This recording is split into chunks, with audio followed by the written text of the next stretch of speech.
Hi there. Thanks for joining today. I'm Colleen Heidman. I'm a digital recruiter for Cambrian College. Thank you for attending my webinar. Before I get started, I want to let you know just a little bit about Cambrian College. We are the largest college in Northern Ontario. So we're located in Sudbury, Ontario, which is about 4 hours north of Toronto. And although I'm doing a presentation about trades, that's because we do have a full suite of trades and technology programs at Cambrian.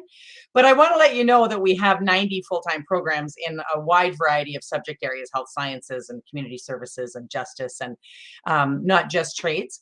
But I wrote this presentation because I get a lot of questions about how to become a tradesperson in Ontario, and how it works with our programs, or how it works if you go through the traditional apprenticeship system. So that's what this does, is it outlines the different ways to get accredited in Ontario in the skilled trades.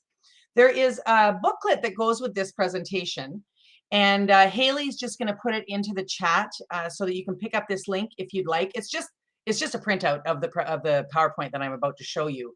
But sometimes people want that later for something to refer back to, or it might, if you're prefer to read as opposed to auditory, you might pull up the booklet now just to sort of follow along. So there are two pathways to get your certificate of qualification in Ontario. Certificate of qualification is the name for the license. That I've got a little more information about that coming up. But it's the name for the license that you get in any of Ontario's skilled trades in order to be able to work in Ontario. The two pathways are the traditional apprenticeship process and the college education pathway. Now, under here, I've just got a little bit of clarification that when you go the college pathway, some programs have co-ops or some kind of work integrated learning aspect to them, and some don't. They don't have any co-op in them. But no matter which way, if you go the college route, there is still some completion at the end that you have to do the same way as you would do it. You sort of jump in with the apprentices and finish the same way as someone who's done the traditional apprenticeship process. But you get a big advantage by doing the college way, and I'll show you how that works. I have to start off with a few definitions. I'll try and do them quickly, and they're in the booklet, but it's just so you know what I'm talking about as I'm going through the different pathways. So in Ontario, there are two different governing bodies that deal with apprenticeship and trades accreditation. We have the MLTSD, the Ministry of, actually, they just added the word immigration in here. So it's the Ministry of Labor, Immigration, Training, and Skills Development. And they oversee the apprenticeship process. So while you are an apprentice, while you're doing your training and moving through the steps toward accreditation, that's who you'll be dealing with, is the MLTSD. You know what happens is I keep glancing over at the Q&A screen. I'm going to try and not look at that because that's what takes me off my game. I'm going to ask Haley to interrupt me if any questions come into the chat, but do feel free to throw anything into the chat or the Q&A if you have questions, or if there's something you'd like me to clarify a little bit more. Okay, the second governing body is Skilled Trades Ontario. Now, they used to be called the Ontario College of Trades. You may have heard of that. They rebranded last year to Skilled Trades Ontario. There's a website, skilledtradesontario.ca. They regulate membership, like who can be an apprentice, who can be a journey person, which is the title you get after you get your certificate of qualification. They regulate the certification process, like what are the steps that have to be done. And they keep a list of qualified tradespeople on their website. That's also the website you can go to see the list of trades that are official skilled trades in Ontario that would follow this process I'm talking about. And there are, I believe it's 140 skilled trades in Ontario, and some of them are surprising. Like most people, when we think about trades, we think about, I don't know, things like automotive technician and things that use tools or whatever.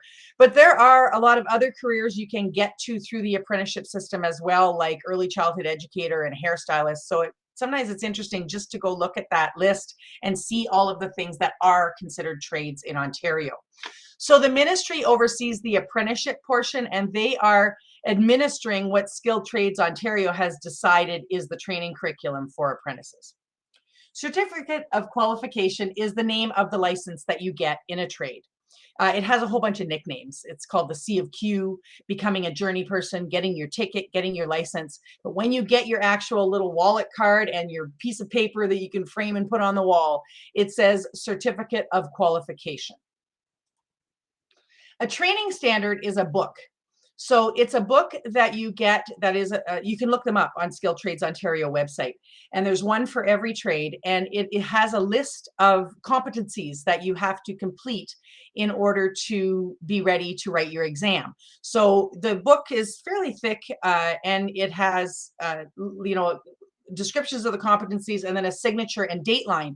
And what you have to do while you're an apprentice is, while you're working through you're doing your on-the-job training and you're learning your skills, then you go to your supervisor and say, hey, I'm able to do this skill now, and they will watch you do it, and then they will sign off that you've mastered that skill.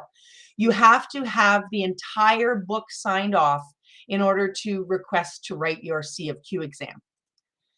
Now, I also wanted to talk about hours.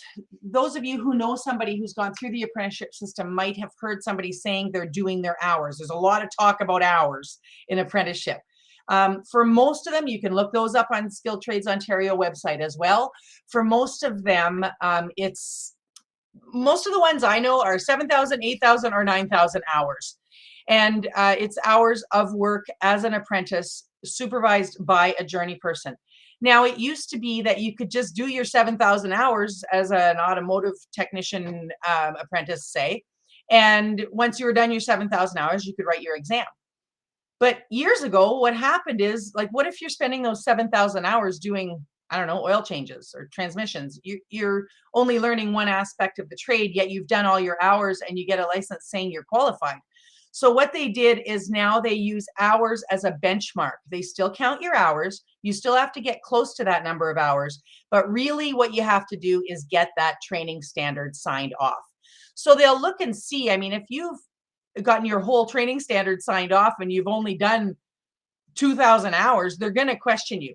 But we actually did have a student who did get his book signed off really quickly, in just a few thousand hours as a millwright, and they questioned him, how do you get somebody signing this stuff off when you're not really mastering everything? Like, doesn't seem like enough time.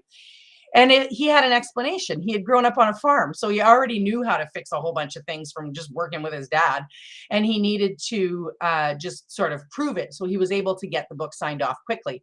The ministry credited him sorry, the rest of the hours, and allowed him to write his exam. So hours are only a benchmark. And then a sponsor is an employer. It's an employer who takes you on as an apprentice. They sign paperwork saying they'll watch over you, give you work relevant to the trade, make sure you're safe, make sure you're supervised by a journey person, things like that. Okay, so we're just going to get into the traditional apprenticeship process first, because if you understand this, it's easier to understand the college pathway. Need a drink, sorry. Okay, when you do a traditional apprenticeship, which is not starting at college, you could be coming right out of high school or not, and just deciding to go right into a traditional apprenticeship, the first thing you have to do is find employment. You have to find a sponsor. That can be challenging, especially if you're coming right out of high school, because you probably have no experience.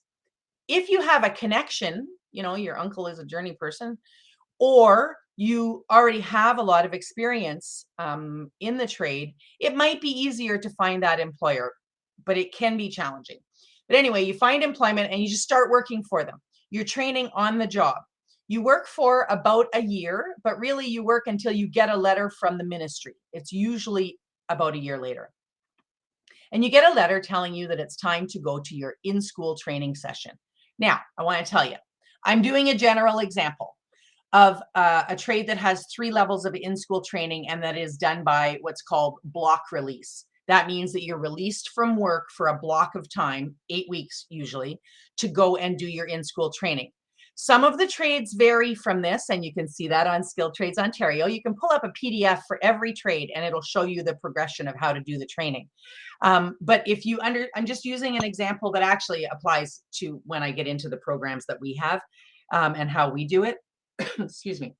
But if you understand this, then if you end up looking at a trade that has 4 levels, at least you'll understand this process. So you've worked for about a year, you've got a letter, it says it's time to go to in-school training for your level 1 or your basic level. You follow this pathway on my diagram here. What does that look like? So you're going to a college in Ontario, and you don't get to pick which college.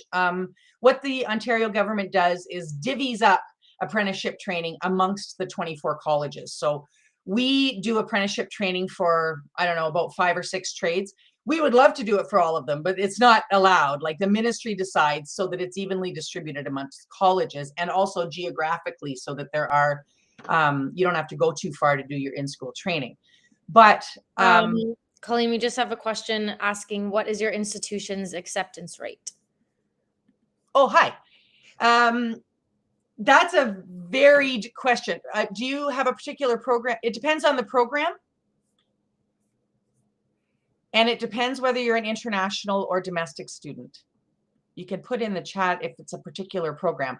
If you go to cambriancollege.ca, and what you can search in our search bar is the word benchmark or the word limited enrollment. And that will tell you the lowest average that got into our limited enrollment programs over the last year. So there are only a handful of programs out of our 90 programs that are actually limited enrollment. Most of our programs are open enrollment. And if you apply and you qualify, there will be a seat for you, because we have enough room in those programs for everybody who applies. If you're an international student, we have a separate website, cambrianinternational.ca, and you'll find all the information there about getting into Cambrian. So I'm just going to jump back into, you were heading for your 8 weeks of trade school. So if you you finish your 8 weeks, you might be going away to college to do those 8 weeks, depending on what college they send you to. If you're off work for 8 weeks, you're probably on employment insurance, which is a lowered wage that comes in. And you may be going out of town, depending on where they're offering it, and paying rent in whatever town that you're in for 8 weeks, you know, at whatever college you're at. Nonetheless, finish your 8 weeks and you go back to work. Work for about another year, get another letter, and you do the same thing and go for your level 2 of or intermediate level of in-school training. Back to work and work for about another year, get another letter, and you do your level 3 or your advanced level of in-school training. Now you'll see the arrow comes down here now, because you are finished your in-school training after you've done, in most trades, after you've done those 3 levels. And then what you have to do is continue working towards completion of the on-the-job apprenticeship hours. And I've got those in quotes because I was explaining that they're only a benchmark, and getting your training standards signed off. And then you write your certificate of qualification exam. So there can be some challenges with that. Actually, in the late 90s, like a lot of years ago, a group of employers came to Cambrian College and spoke to us, and a group of industrial employers. And that was when the news was first coming out that all the, lots and lots of journey people were retiring, and there were going to be tons of jobs in the trades, but we had to get a lot of people through. I see the question.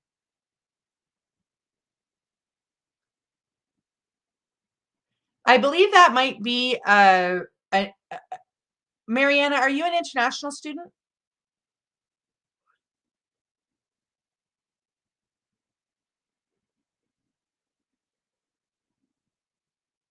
No answer. Okay. I believe that might be a question about international admissions. I'm going to put in our chat. Just 1 second.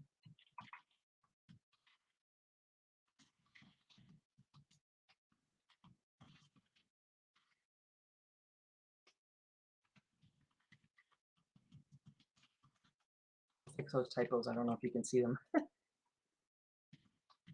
Yes, she said she's an international student. Yeah, I'm going to put a website in the, I'm just going to.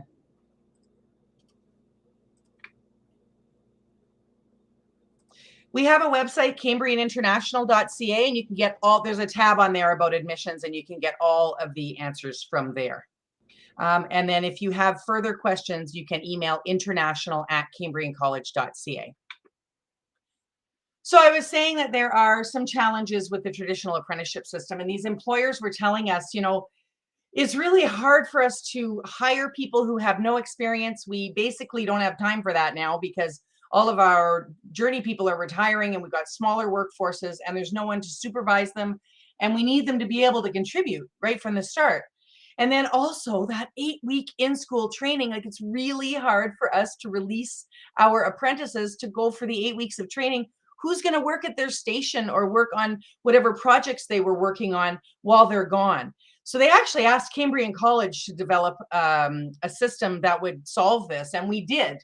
It is now offered at some other colleges in Ontario, but I want to tell you that what I'm showing you is how Cambrian does it. It's not regulated. So if you're investigating other colleges, you should ask them how it works. And this will give you some key questions to ask, like how many levels do I get? And is there a co-op opportunity? Things like that. So what we did is we took that apprenticeship model and we flipped it on its head. So you start with school. And that helped with the employers not having a lot of people with no experience taking these apprenticeships, right? It gave them a pool of students who had schooling before they're out there looking for an apprenticeship. So you start school in a college program, like one of our skill training programs. And you do semesters 1 and 2 or the first year of college.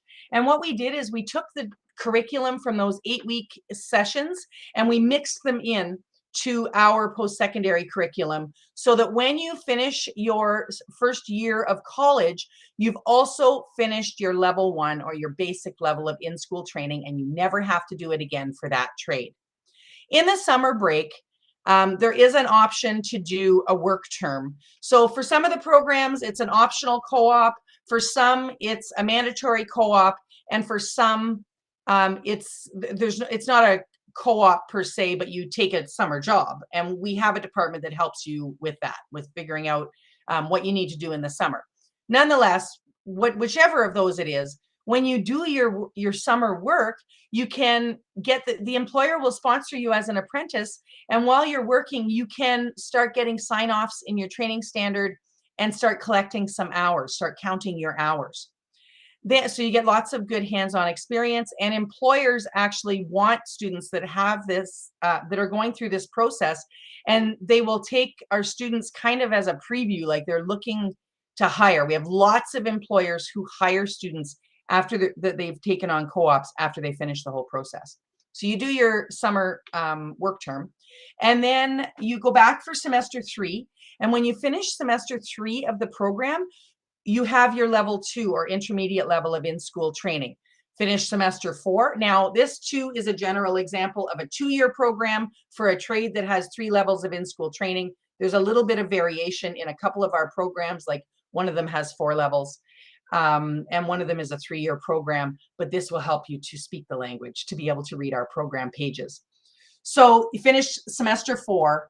If it's a 2-year program, you're about to graduate from the program and you'll have a 2-year diploma in millwright or electrical or whatever it is that you've taken with us.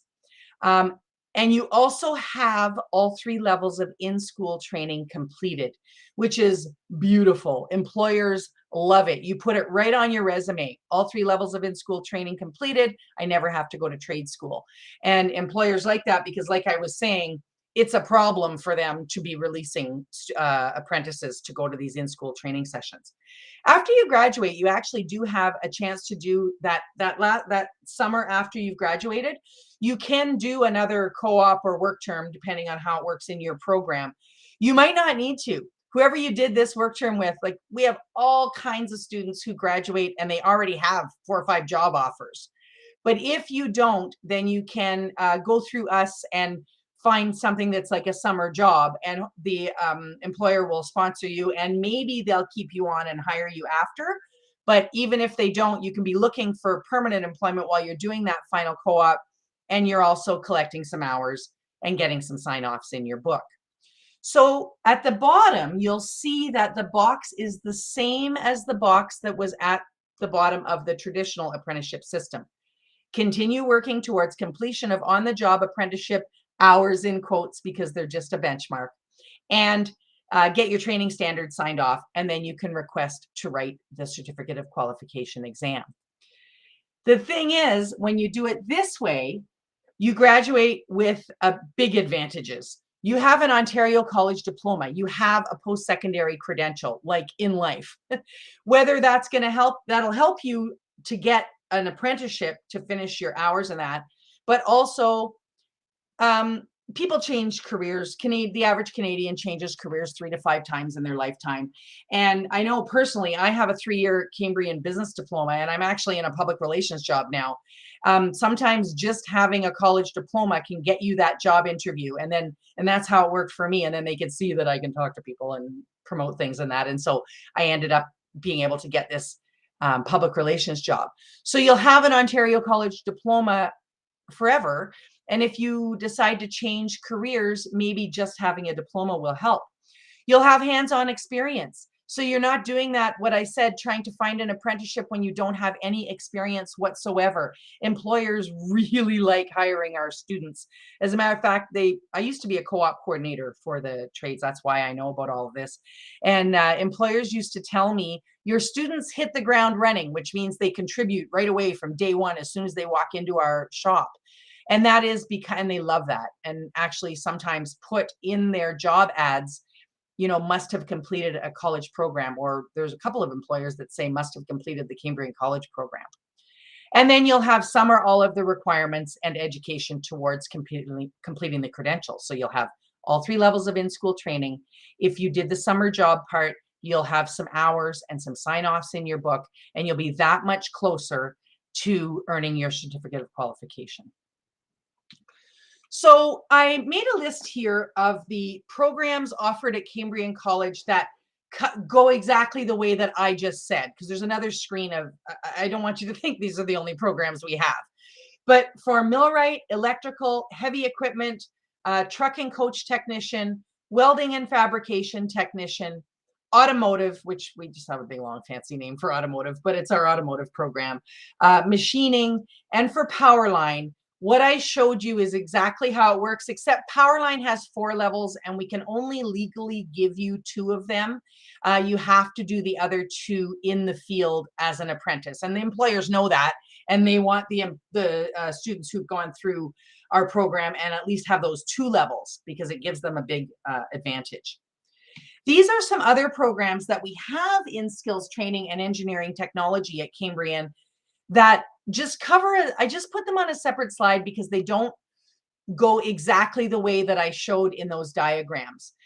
If there's a credential to be had, like, that goes with that field, we get you as far as we can. Like power engineering, it's just not called a certificate of qualification, and they're not called hours, it's called steam time. Like they just use different terminology, but really the progression is about the same. And we take you as far as you can go towards getting whatever credential you can get in the number of years of the program. HVAC, heating, ventilation, and air conditioning technician, is an interesting one because it's not an official Ontario trade. So you don't have to do an apprenticeship. And when you leave our program, you're 100% qualified to work.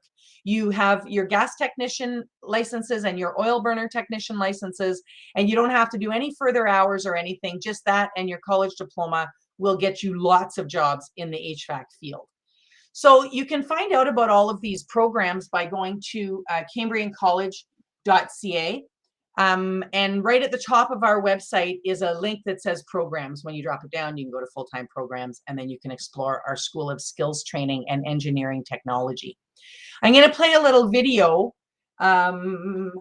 Just interrupt me, Haley, if it's lagging or whatever, and I'll just kill it. But this is just a video that shows you like a tour through some of the labs. You can get an idea of what some of these trades are and see our awesome facilities.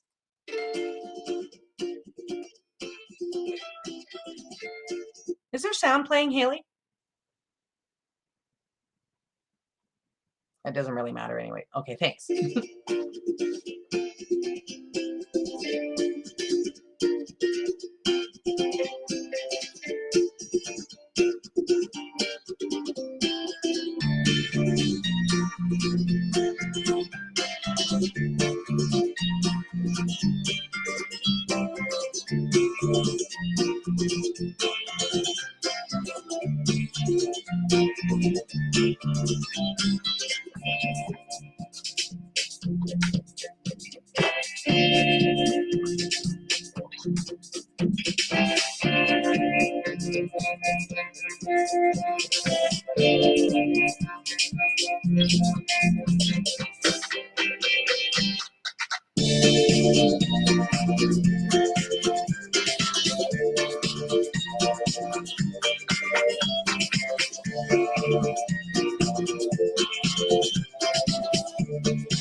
Just going to stop my share. So thank you so much for joining me today. If any of these programs looked interesting to you, or if you have questions about our other 90-odd programs, you can email us at info@cambriancollege.ca. If you have questions, my name's on the screen. My own email is colleen.heidman@cambriancollege.ca. When you email info, it goes to our whole team. It's fine to email info. But if you have a specific question about today's presentation, or you'd just like to email me directly, it's colleen.heidman@cambriancollege.ca. And yes, thank you for putting the link in the chat, Haley. I am giving away a $50 Amazon gift card at the end of this fair. It's not the kind of draw where people are signing up for a year and then we're going to do a draw. It's just the people who sign up from this fair. So click that link and enter in the draw so I can send somebody a $50 Amazon gift card tonight. Does anybody have any further questions? I don't see anything in the chat.